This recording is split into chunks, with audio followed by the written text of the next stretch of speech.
The wheel emerged not from a single mind, but from watching a log roll downhill.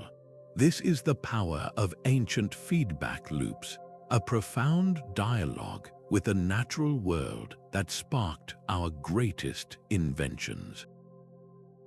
By the end of this, you will see the modern world through an entirely new lens, spotting nature's hidden blueprints in everything around you.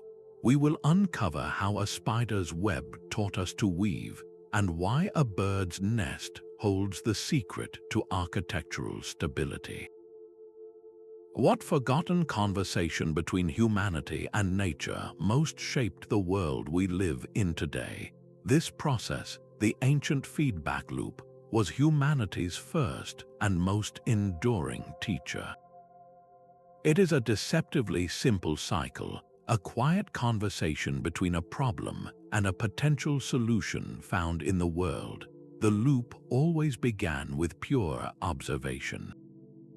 An early human would watch a leaf, heavy with rainwater, dip and pour its contents into a single spot.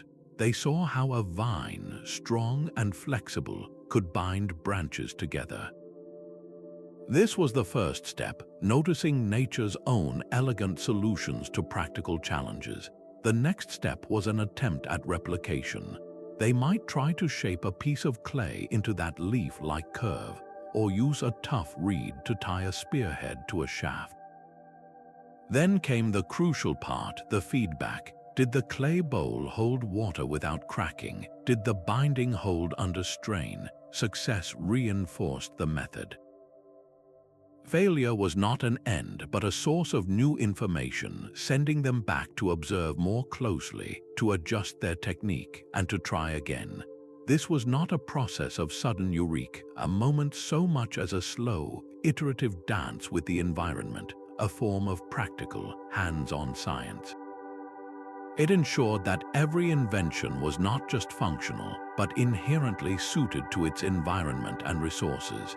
The principle of the curved bowl, born from watching a leaf, is a perfect example of this embedded intelligence. Our ancestors were not imposing their will upon the world, they were learning to speak its language of efficiency. How many of our own complex modern creations, for all their power, lack that fundamental alignment with the natural systems they ultimately depend upon? That first sharp flake was a revelation born from a crack and a spark. It was not a tool made by human hands, but one revealed by them. An accidental collision of stones produced a fragment with a keen edge, something far more useful than the original rounded rock. In that moment, a fundamental connection was forged in a human mind. The action of striking was linked directly to the outcome of a sharp edge. The ancient feedback loop, which had been observing the passive world of leaves and vines, now engaged with the very substance of the earth. Early knappers quickly learned that not all stone was equal. Some rocks crumbled uselessly, while others, like flint and obsidian, fractured with a clean, predictable sharpness. This was the material offering its own instructions. The process of learning was one of endless repetition and careful listening. Each strike sent back information. A blow at the wrong angle produced a worthless chunk. The right impact with the perfect amount of force applied to a specific point released a long, thin flake with a razor edge. This was no longer chance. It was the deliberate science of flintknapping, humanity's first true act of engineering. The stone itself was the teacher, its crystalline structure dictating the rules. A skilled knapper did not force his will upon the flint. He learned its language, understanding how it wanted to break.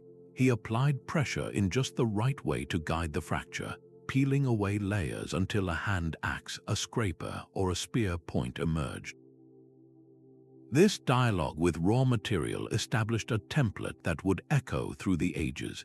It was a conversation of force and form, of action and intelligent reaction.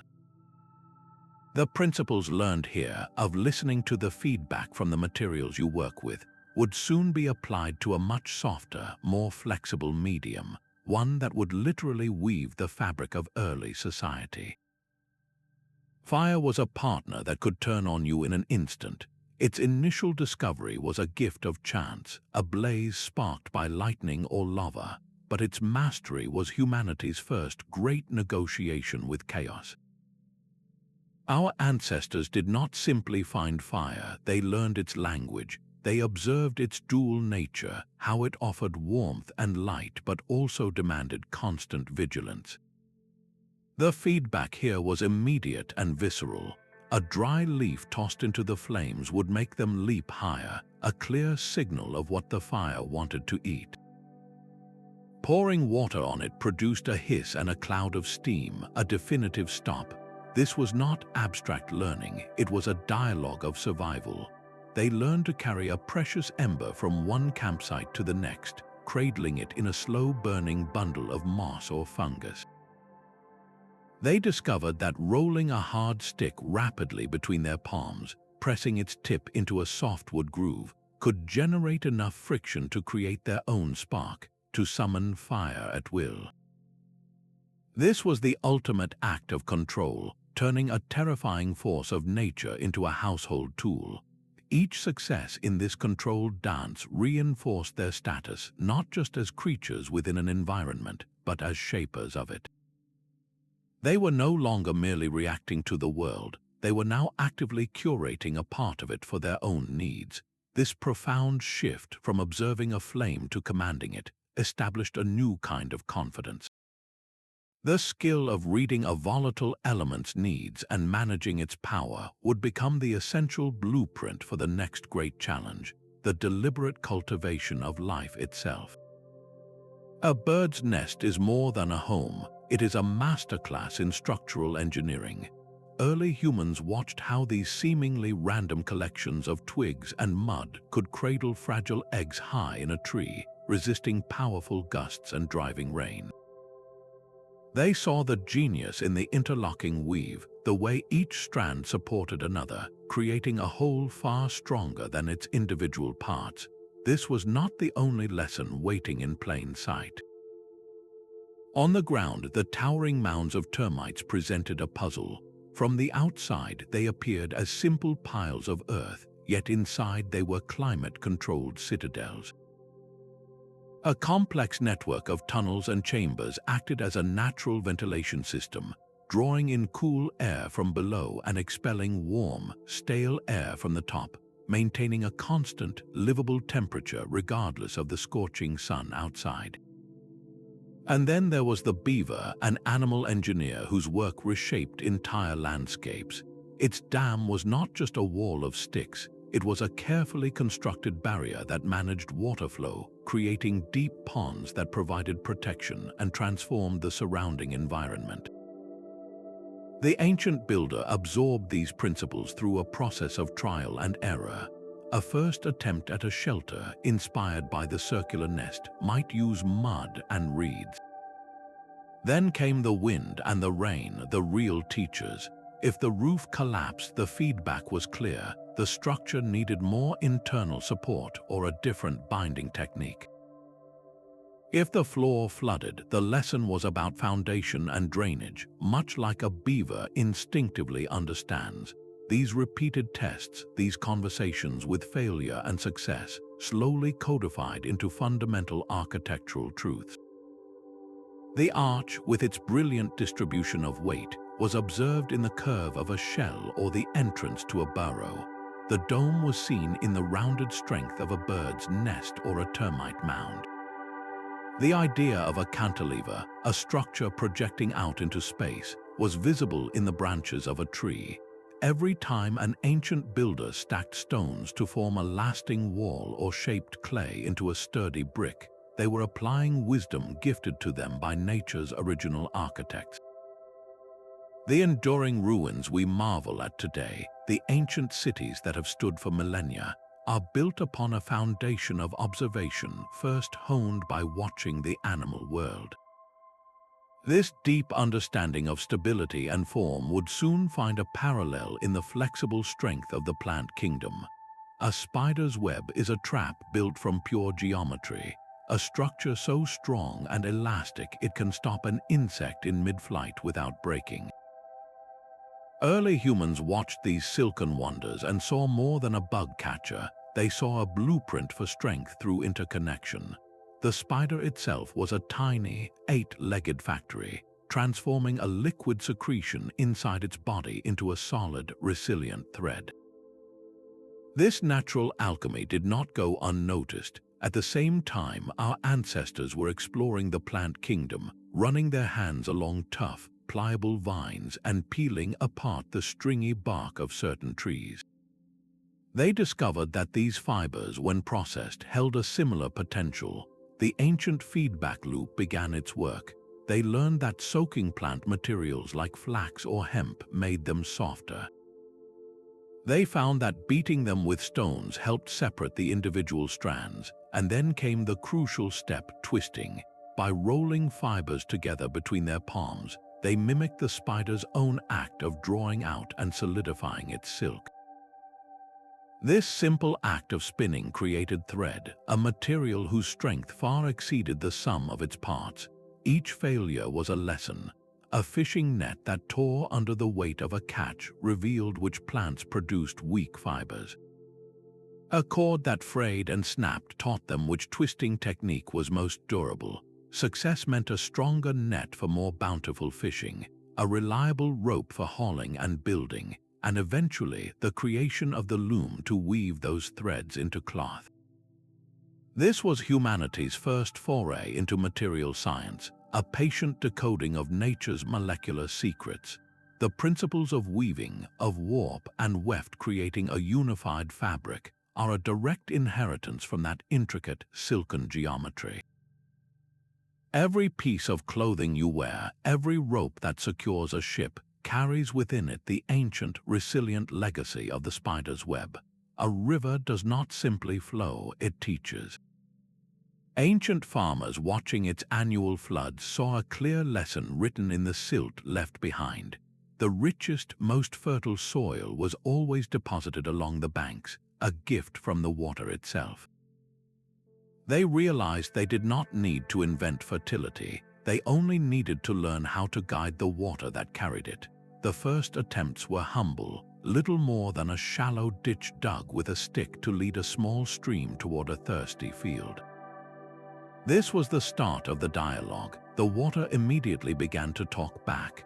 A ditch dug too steeply would erode into a useless gully, washing away the precious seeds.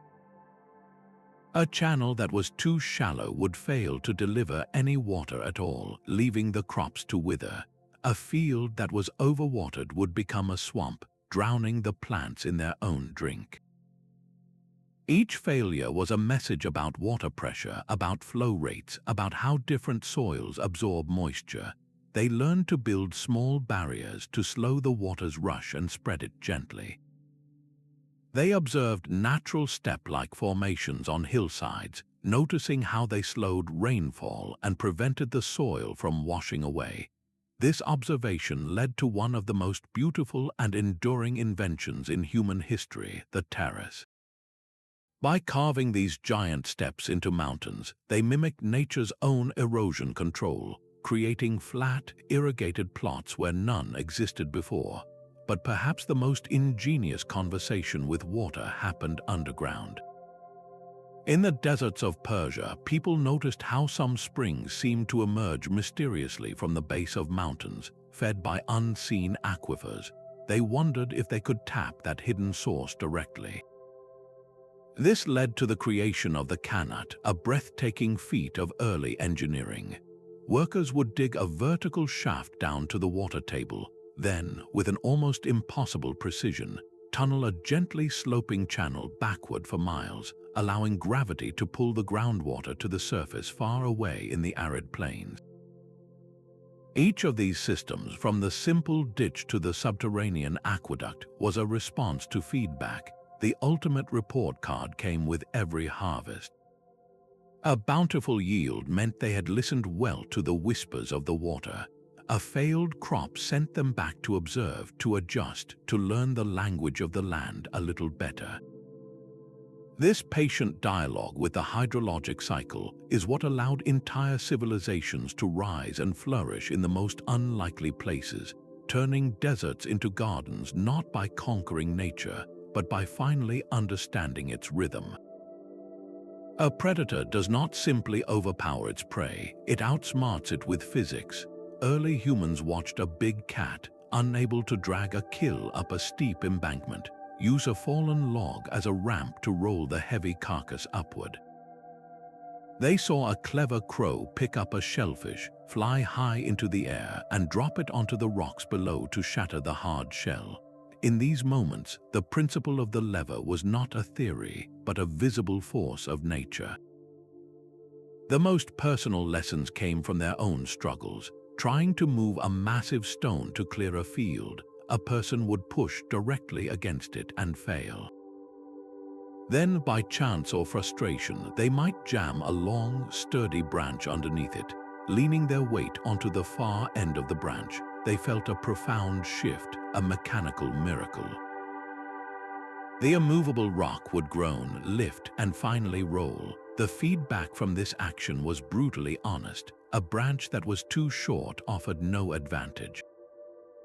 One that was too thin would snap with a sharp crack, a clear signal of failure. But the right branch, long and strong, acted as an extension of their own body, multiplying their strength in a way that must have felt like magic.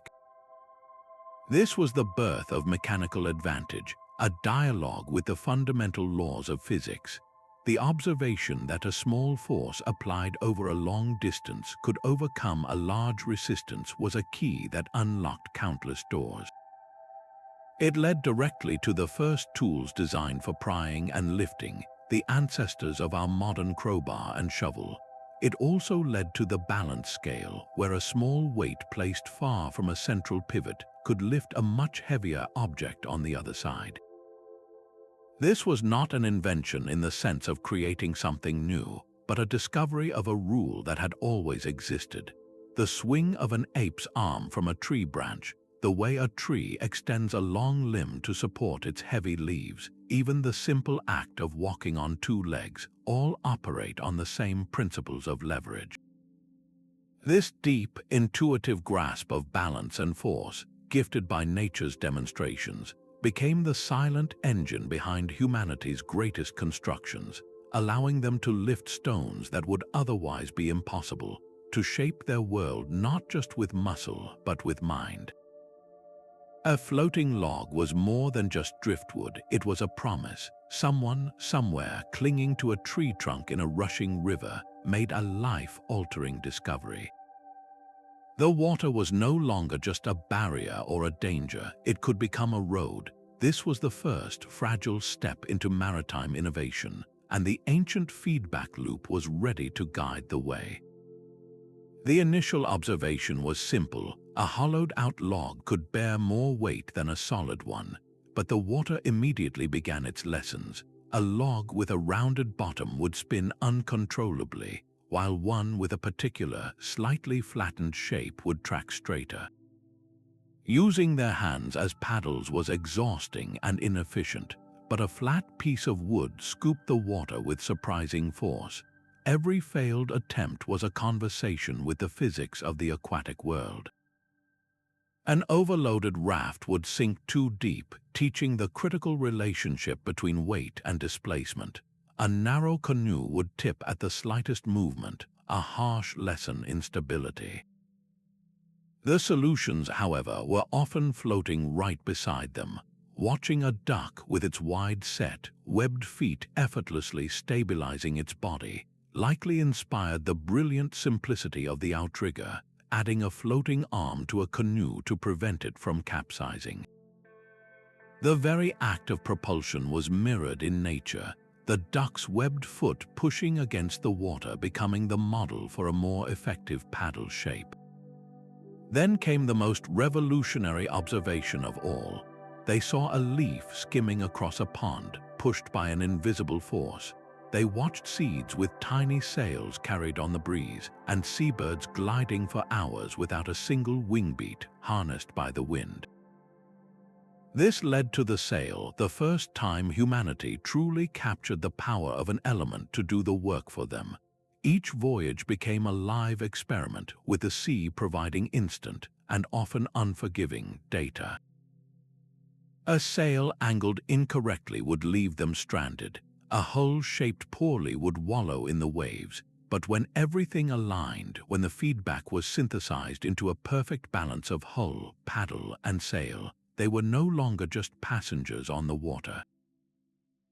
They were its masters, guided across vast oceans by a deep, hard-won dialogue with the waves. The forest itself was an ancient communication network, and our ancestors were learning to tap its lines.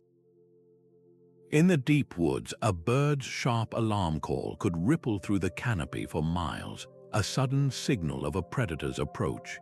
In a vast canyon, a single shout could return as a dozen layered echoes, a ghostly conversation with the landscape itself. These were not just sounds, they were vital data streams, and the ancient feedback loop began to decode their physics. Someone noticed that hitting a hollow log produced a deep, resonant boom that carried much farther than a thud against solid wood. This was the first lesson in acoustics, the discovery that an enclosed air column could amplify and project sound. The first experiments were simple extensions of this principle. A large seashell, with its natural spiral chamber, could be shaped into a horn, turning a human breath into a blast that could be heard across valleys. The feedback was immediate and clear. A horn that produced a weak, muffled sound meant the shape was wrong, the air column inefficient. But a horn that emitted a clear, piercing note was a tool of immense power, capable of coordinating a hunt or signaling a warning long before any visual signal was possible. At the same time, they observed how a stretched animal skin, when struck, could mimic the resonant rumble of a distant thunderstorm. This led to the first drums, carefully crafted frames that transformed a simple beat into a low-frequency pulse that could travel through the ground as much as through the air. They were learning to speak the language of vibration.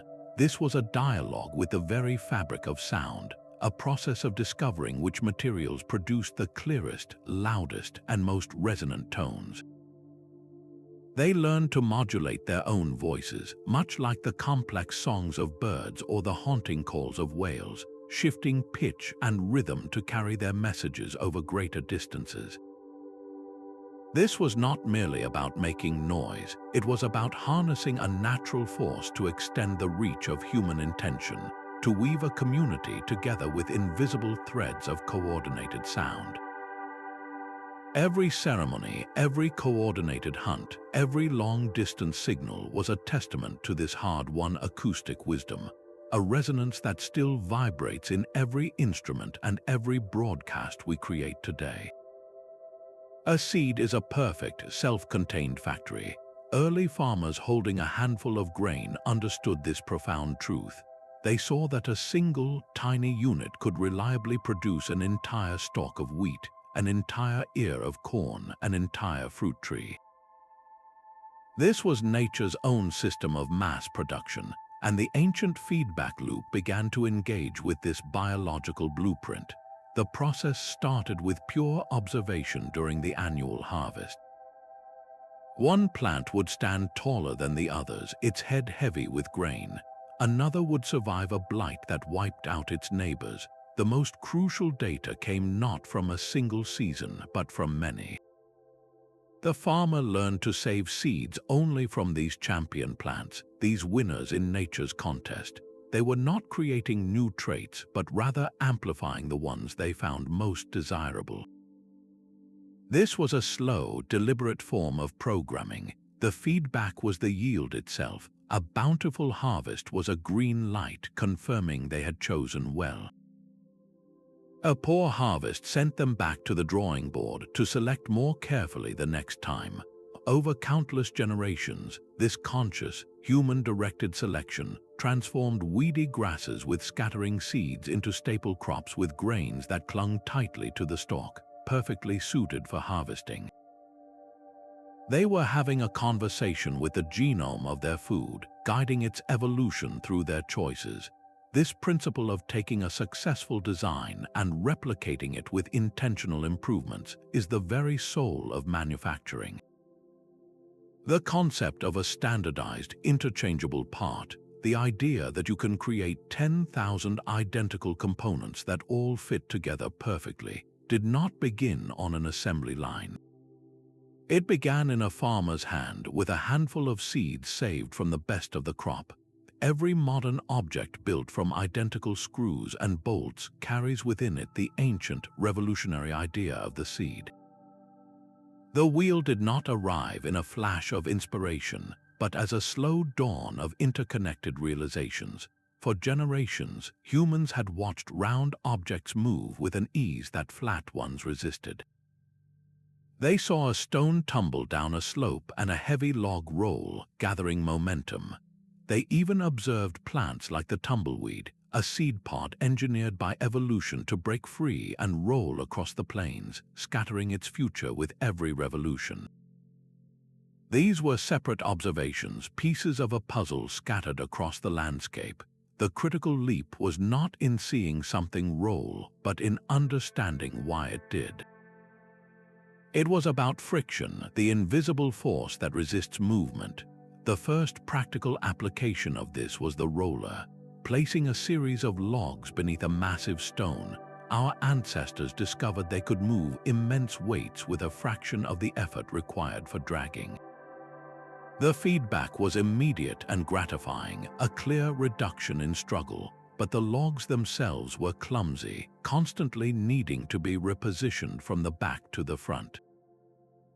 This inefficiency sparked the next question: what if the roller could stay with the load? This is where a keen observation from the animal kingdom may have provided the crucial clue. The way a leg rotates smoothly around a hip or shoulder joint, a fixed central point enabling fluid movement, presented a perfect model. Someone carved a disc from a solid log and fixed it to a stationary axle. The result was a revelation. This was even more efficient than the rollers, a permanent solution to the problem of friction. Of course, the dialogue with the materials was far from over. A wheel split along its grain after its first heavy load taught a harsh lesson about wood's internal structure. An axle that screeched and smoked from the heat of friction demanded a solution, leading to the discovery that animal fat or plant oils could act as a lubricant, allowing the wheel to spin freely. Each failure was a data point, refining the design. The final wheel was not a single invention, but a synthesis, a physical manifestation of countless conversations with rolling stones, tumbling pods, and the very physics of motion itself.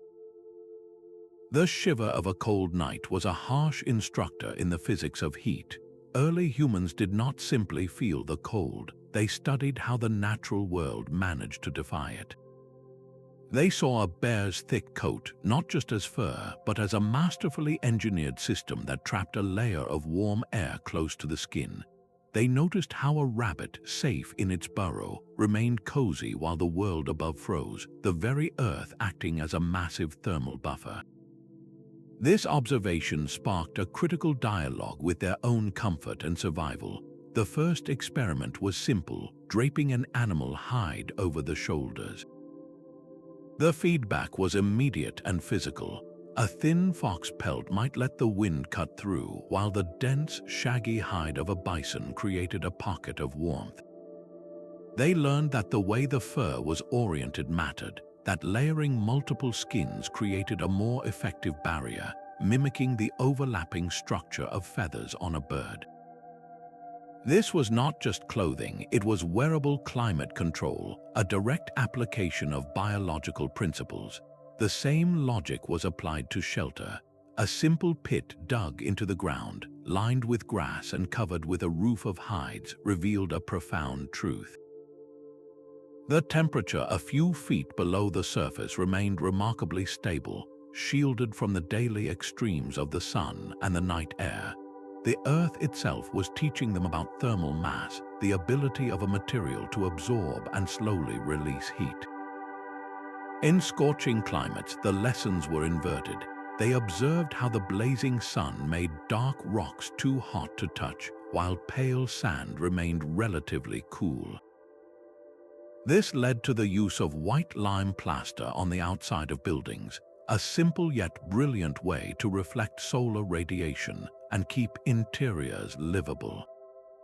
Every failed attempt, every night spent shivering or day spent sweltering was a data point. It taught them which animal pelts worked best together, which roofing materials breathed properly, and how to orient a door away from the prevailing wind. This relentless conversation with the elements, this trial and error process of becoming students of thermal flow, is what allowed our ancestors to not just endure, but to truly inhabit the planet's most challenging environments. Their success in this delicate dance of heat management relied on a deeper, more intuitive understanding of the world, a kind of sensory knowledge we are only now relearning to value. But the most transformative invention was not a tool, but a new way of thinking. The human brain, constantly immersed in nature's intricate systems, became a pattern recognition engine. It was trained by the relentless rhythm of day yielding to night, by the predictable return of the seasons, and by the steady, upward growth of a tree. This daily engagement with the world's deep order did more than just help with survival. It sparked abstract thought.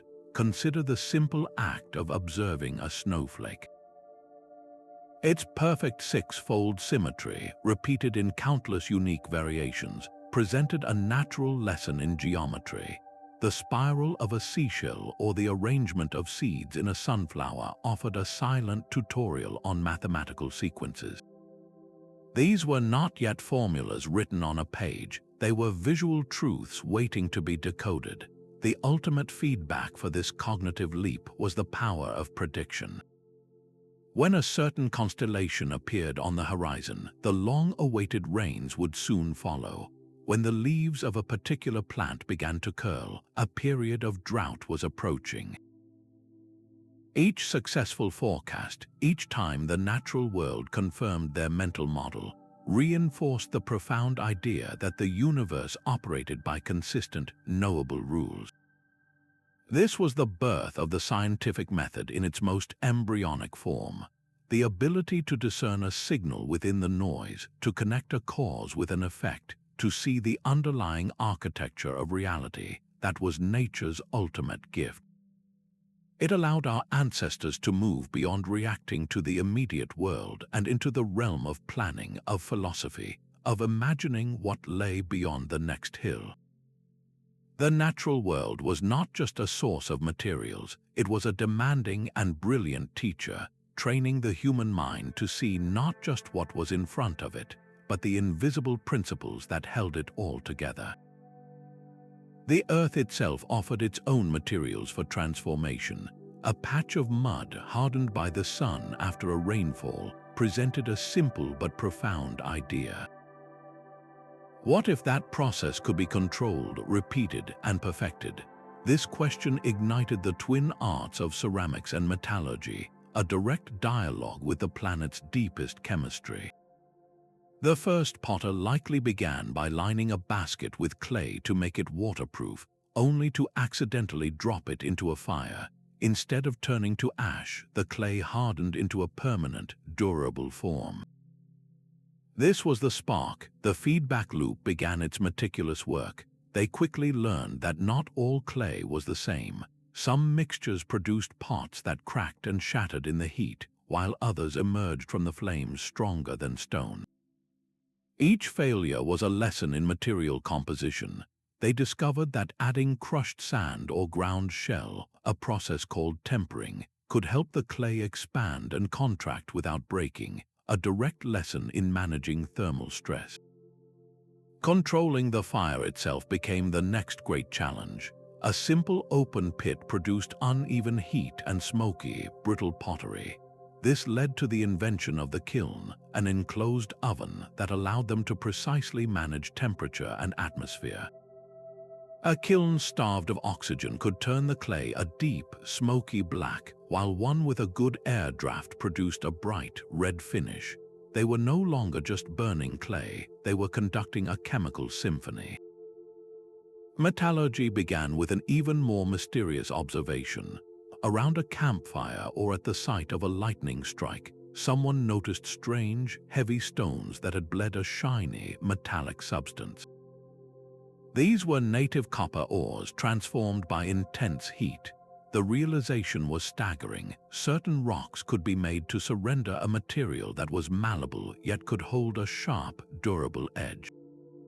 The process of smelting was a further leap of genius. They discovered that by heating certain colorful rocks like malachite in a furnace with charcoal, a magical transformation occurred.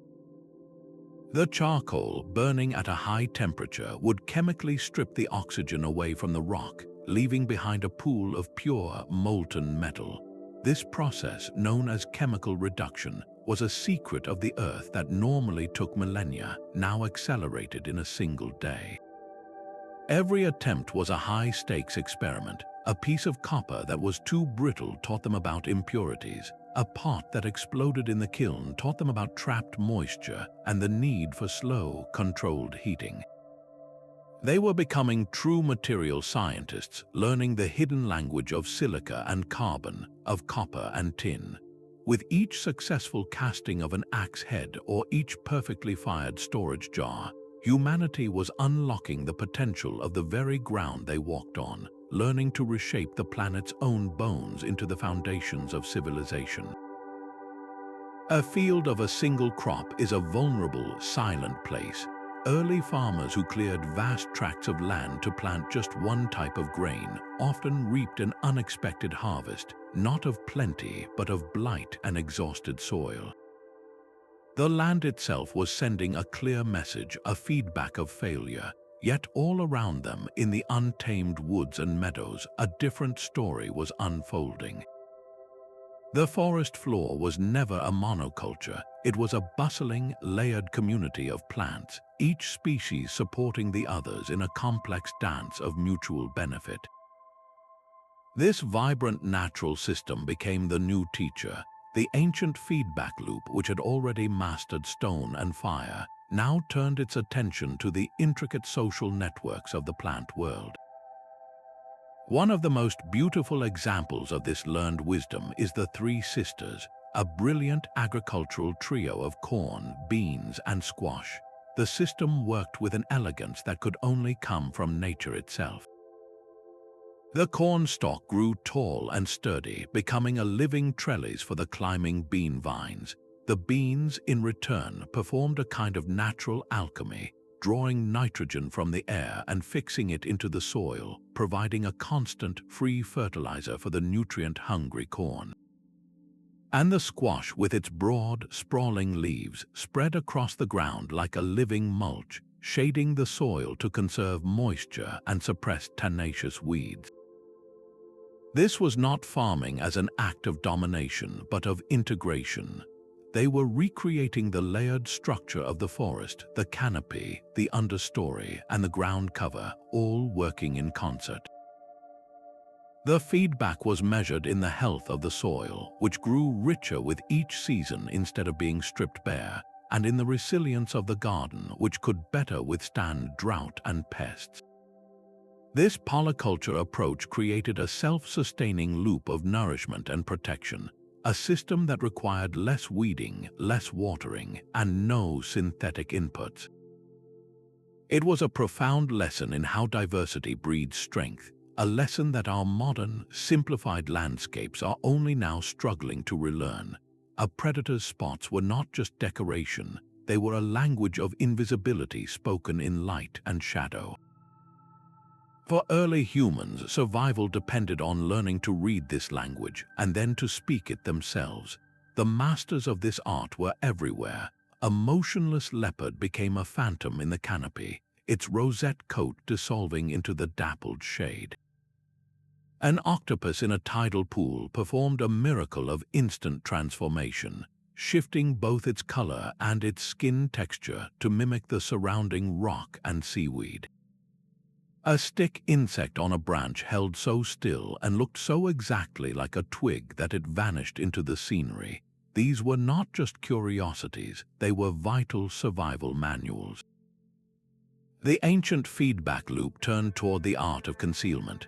The first experiments were simple and direct, rubbing dark charcoal or rich, wet mud onto exposed skin to break up the human form against a dark forest background.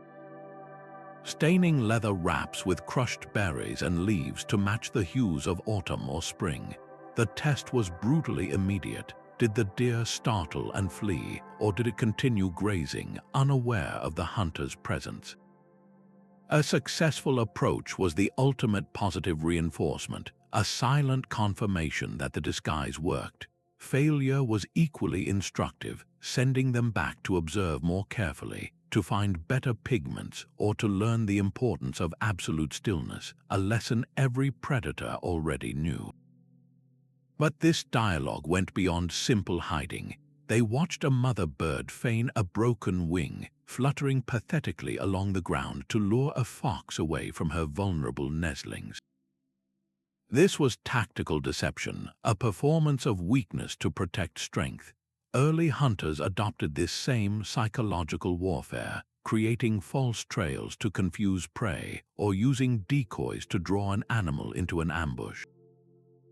They were engaging in an ancient arms race, one where the most intelligent strategy was often to disappear or to craft a convincing lie. Every successful hunt and every narrow escape from danger was proof that they had learned their lessons well from nature's original spies and saboteurs, mastering a form of intelligence that was as much about manipulating perception as it was about physical prowess. A sick animal knows something we do not.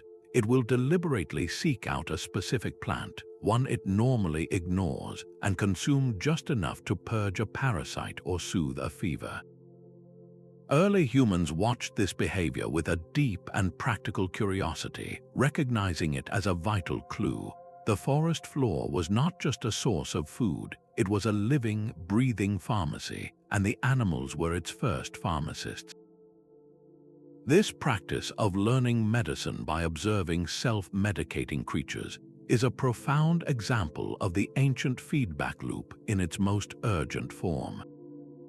The testing phase, however, was unforgiving. A curious human might chew a leaf to see its effect. One plant might bring a surprising relief from a headache.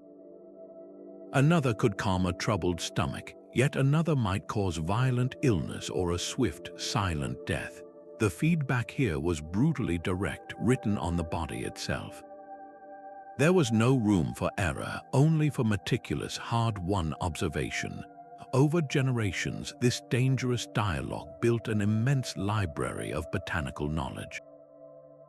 They learned that simply eating a plant was not always enough. They discovered that boiling willow bark in water released a compound that eased pain and reduced inflammation, a primitive extraction of what we now call aspirin. They found that crushing the leaves of the foxglove plant and preparing it correctly could strengthen a faltering heartbeat, a discovery that led to the modern heart medicine digitalis. But getting the preparation wrong made it a deadly poison. This was the dawn of dosage, of understanding that the difference between a cure and a toxin often lay in the amount and the method. They learned to ferment substances to create more potent tinctures, to combine different herbs for a synergistic effect, and to apply poultices directly to wounds to fight infection. This was not superstition, it was the earliest form of clinical trials, a millennia-long conversation with the chemical language of plants. Every modern pill in your medicine cabinet has a lineage that traces back to that first, risky act of watching a sick animal and then daring to taste the leaf it chose. A vast and trackless world is not an empty one, but one filled with invisible pathways. Ancient explorers, standing on a windswept shore with only the horizon ahead, understood this profound truth. They possessed no printed charts, yet the entire planet offered them a living, breathing map. their first teachers were the most reliable constants in the universe. They saw that the sun was a steadfast partner, always heralding the day from the east and surrendering it to the west. At night, they found a fixed point of calm in the swirling heavens, the star we call Polaris, which held its unwavering vigil in the northern sky. But the clues were not only above. They watched the great flocks of migratory birds, how they traced the same invisible highways in the sky with each turning season, flying with a purpose that hinted at destinations beyond the known world.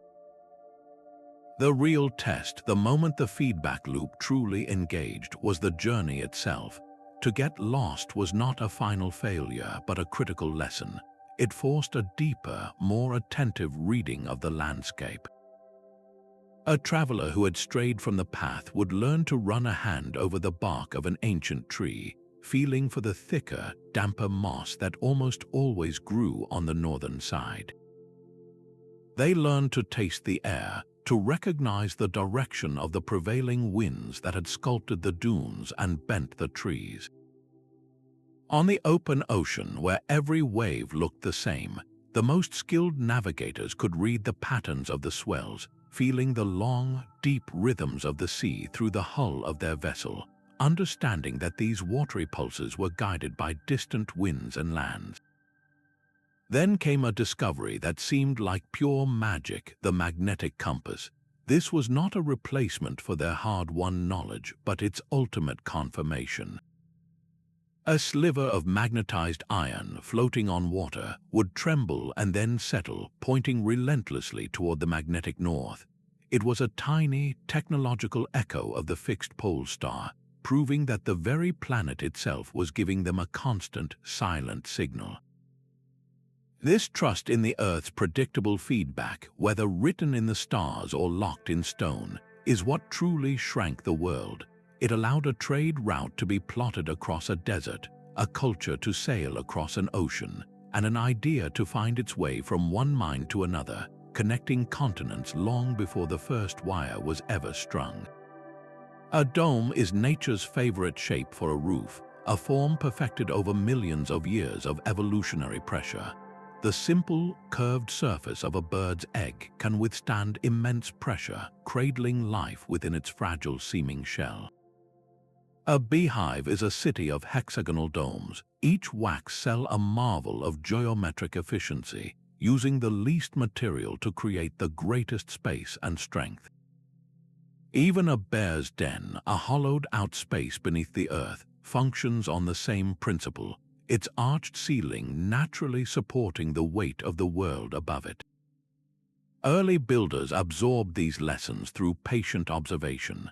They saw that a curved structure did not fight the wind or the snow. It coaxed them around its surface, shedding their load with elegant ease. The first human-scale experiments were humble. Someone in the far north, surrounded by endless snow, realized that by cutting blocks and laying them in a rising, inward-sloping spiral, they could create a structure that was far more than the sum of its parts. An igloo, when completed, was a masterpiece of passive engineering. Its curved walls distributed the force of the Arctic gales evenly, and the snow itself, filled with trapped air pockets, became a superb insulator, holding the warmth of a small oil lamp against the deep freeze outside. In warmer climates, the same dialogue unfolded with different materials. Mud and straw could be packed and shaped into a beehive hut, its rounded form resisting heavy rains and blazing sun. The principles scaled up magnificently. The grand domes of ancient Rome, like the Pantheon, were not acts of brute force but of profound understanding. The builders realized the secret. A dome channels all the downward forces of its own weight into compressive stresses that flow seamlessly down its curves to the ground. This meant a vast interior, like the Pantheon's breathtaking rotunda, could exist without a forest of internal columns holding it up. The space was open, unified, and awe-inspiring precisely because the architects had learned to speak the structural language of an eggshell or an anthill. Every dome that has ever stood, from the simplest mud hut to the most complex Capitol building, is a physical echo of that ancient realization, a testament to the fact that true resilience is often found not in rigid opposition, but in a graceful, intelligent curve. Your own pulse is a quiet, relentless pump, a rhythm of life that ancient observers could not help but notice. They felt this internal surge and saw a similar force in the world around them, in the way a thirsty animal could draw water up a narrow reed simply by sucking. These were not separate phenomena, but different expressions of the same physical truth, a principle of fluid movement that nature had perfected. The human cardiovascular system, with its network of vessels and its central muscular pump, was a stunning, living blueprint for hydraulic engineering. The ancient feedback loop turned inward, using the body itself as a teacher. The first experiments with this concept were profoundly simple. Someone submerged a hollow tube in water, placed a finger over one end to trap the air, and lifted it out. Removing the finger released a small gush of liquid, a miniature simulation of a single heartbeat's push. They discovered that a pipe completely filled with water would create a continuous, self-sustaining flow if one end was placed in an upper container and the other led down to a lower one. This was the siphon, a device that seemed to defy gravity, pulling liquid uphill to flow down again, all driven by the unyielding weight of the water column itself. The feedback was immediate and wet. A siphon that had an air bubble would sputter and stop, teaching the critical need for a completely sealed, liquid-filled system. A tube that was too narrow would not allow enough flow, while one that was too wide was clumsy and difficult to manage. The earliest mechanical pumps were direct extensions of this biological observation. The shadoof, a simple seesaw-like lever with a counterweight and a bucket, mimicked the dipping motion of a drinking bird or a grazing animal, lifting water from a river to a higher irrigation channel with minimal effort. Each successful lift was a confirmation that they had correctly translated nature's hydraulic principles. This deep, intuitive grasp of fluid dynamics, inspired by the internal workings of living creatures, revolutionized our ability to manage our most vital resource. It allowed for deeper wells, more complex irrigation, the draining of flooded mines, and eventually, the intricate plumbing of entire cities. Every time you take a drink from a water fountain, you are benefiting from an invention whose core principle was first observed in the rhythm of your own heart. A thorn does more than prick the skin. It demonstrates the fundamental principle of penetration. Early humans saw this simple act everywhere in nature, from the way a hawk's talon could hook and secure its prey to how a sharp fish bone cleanly pierced a piece of fruit. These were not just random objects, they were functional prototypes, nature's own collection of pins and needles. The ancient feedback loop began its meticulous work on this challenge of joining materials. The first attempts were direct imitations, perhaps using a sturdy, sharp thorn to punch holes in two pieces of leather, then threading a sinew through by hand. This was clumsy and slow. The breakthrough came from a simple but profound connection, the idea of combining the sharp point with the thread itself. Someone, perhaps inspired by the natural hole in a small bone or a shell, had the insight to bore a tiny eye at the blunt end of a sliver of bone or ivory. Suddenly, the tool could carry the thread with it, pulling it through the hide in one fluid motion. This was a revolution in miniature. The dialogue with the materials was intense and demanding. A fishbone might be sharp, but it was too brittle and would snap under pressure. A sliver of wood could be carved to a fine point, but it might fray and break after only a few uses. They experimented with tougher materials like antler or mammoth ivory, learning which could be painstakingly ground to a wicked point, and most critically, which could be drilled with a tiny, clean eye without cracking apart. The feedback for this invention was written in the quality of the seam itself. A needle that was too thick left ragged, leaking holes. One that was too short was difficult to grip and control. But a well-made needle with a smooth, sharp point and a strong, polished eye could create tight, even stitches that produced clothing which was truly weatherproof and shelters that could withstand the wind. This tiny object, a direct descendant of the thorn and the claw, did more than just sew hides together. It enabled the creation of fitted garments, storage bags, and even the first sails, fundamentally expanding human capability. It demonstrates with beautiful clarity that a monumental leap forward often lies not in creating something entirely new, but in perfecting and miniaturizing a principle that nature has already laid out for us to find. The most profound inventions were not tools, but invisible rules for survival. Ancient societies engaged in a constant, long-term dialogue with their environment, a feedback loop where the health of the land was the ultimate report card. They witnessed a direct and brutal correlation. If a hunting party took too many caribou from one valley, the herds would not return the following year, and the people would face starvation. If they gathered every edible root from a meadow, the patch would be barren the next season. These were not abstract economic theories, they were immediate life or death consequences. The land itself was speaking, and they learned to listen. This understanding gave rise to sophisticated, unwritten codes of conduct that functioned as early conservation laws.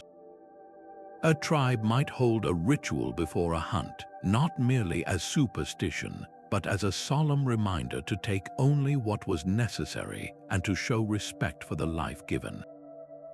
They observed that certain groves of trees protected the headwaters of a stream, so they declared those areas sacred and off-limits for cutting.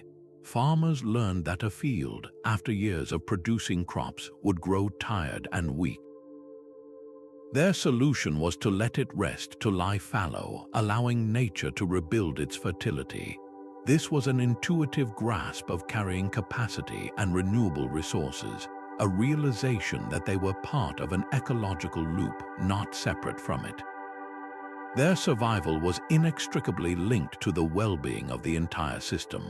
They lived within a balance that was constantly negotiated through observation, respect, and a deep understanding that short-term greed led to long-term ruin. In our modern world of instant gratification and global supply chains, we have largely insulated ourselves from this fundamental feedback. The connection between our consumption and the planet's health feels distant, abstract. We are only now faced with our own ecological crises, struggling to relearn the ancient wisdom that true sustainability is not a technology, but a philosophy, a conscious choice to re-engage in that silent, essential conversation with the world that sustains us. A bird's wing is a living lesson in the manipulation of air. Long before the principles of lift and drag had names, our ancestors watched the effortless arc of an eagle and the frantic, precise hover of a hummingbird. They saw how a dried maple seed, shaped like a tiny, single wing, would spin as it fell, slowing its descent in a perfect, natural autorotation. Even a broad leaf caught by a gust demonstrated how a flat surface could interact with the wind to defy gravity, if only for a moment. The human mind, trained by the ancient feedback loop, began to experiment. Someone threw a flat stone not just to reach a target, but to make it skip across the surface of a pond, feeling how its angle and spin dictated its journey. Another carved a curved piece of wood, discovering that a specific airfoil shape could make it circle back to its starting point, a revelation that gave us the boomerang. Each throw was a question posed to the wind, and each flight path was its clear, physical answer. The ancient myth of Icarus, who flew too close to the sun, is far more than a simple warning about hubris. It is a profound metaphor for the feedback loop's most brutal and instructive teacher, catastrophic failure. The story encodes the hard-learned truth that flight demands more than just wings. It requires an understanding of materials.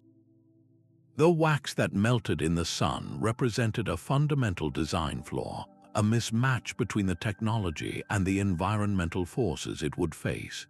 Through patient observation, they decoded the basic elements of flight by studying nature's aviators.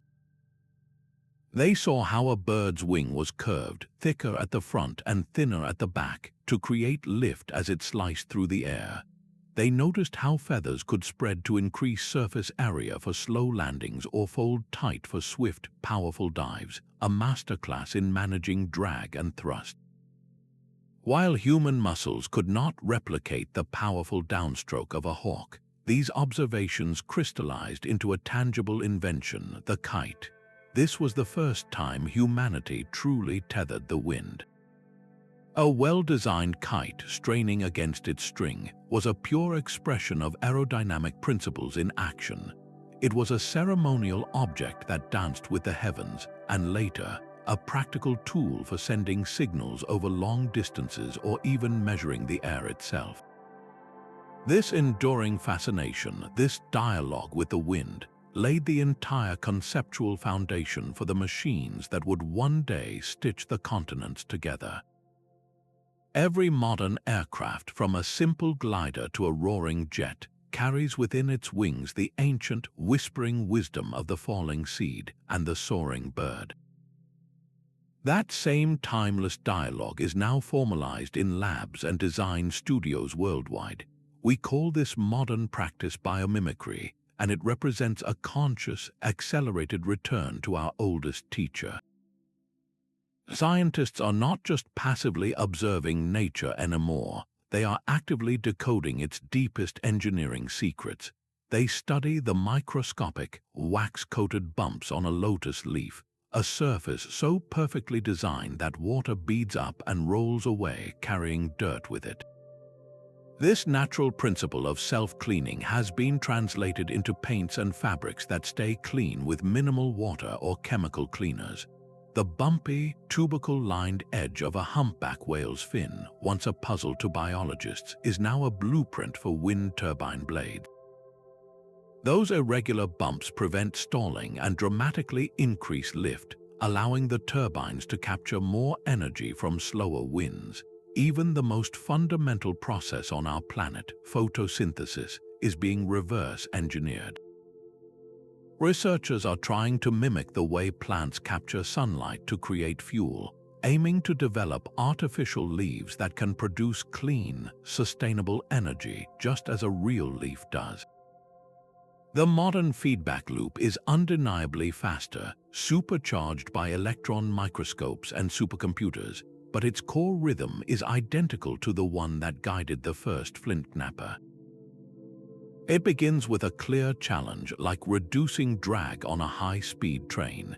Engineers then ask a simple, revolutionary question: who in the natural world has already solved this? They found their answer in the kingfisher. This bird dives from the air, a low-resistance medium, into water, a high-resistance medium with barely a splash. Its beak is perfectly streamlined for this transition. By modeling the front of a bullet train on the kingfisher's beak, engineers eliminated the sonic boom that used to erupt when the train exited a tunnel, making it quieter, faster, and more efficient. This proves that the ancient dialogue was never a primitive stage to be outgrown. It was a sophisticated research and development program that ran for millennia, its results field-tested in the unforgiving laboratory of evolution. The wisdom painstakingly gathered by our ancestors is now the very cutting edge of our future, elegantly closing a loop that has silently shaped our entire history. Our journey through these ancient feedback loops reveals a profound truth. Our ancestors were not primitive beings stumbling in the dark, but brilliant observers and students of the greatest engineer of all, nature.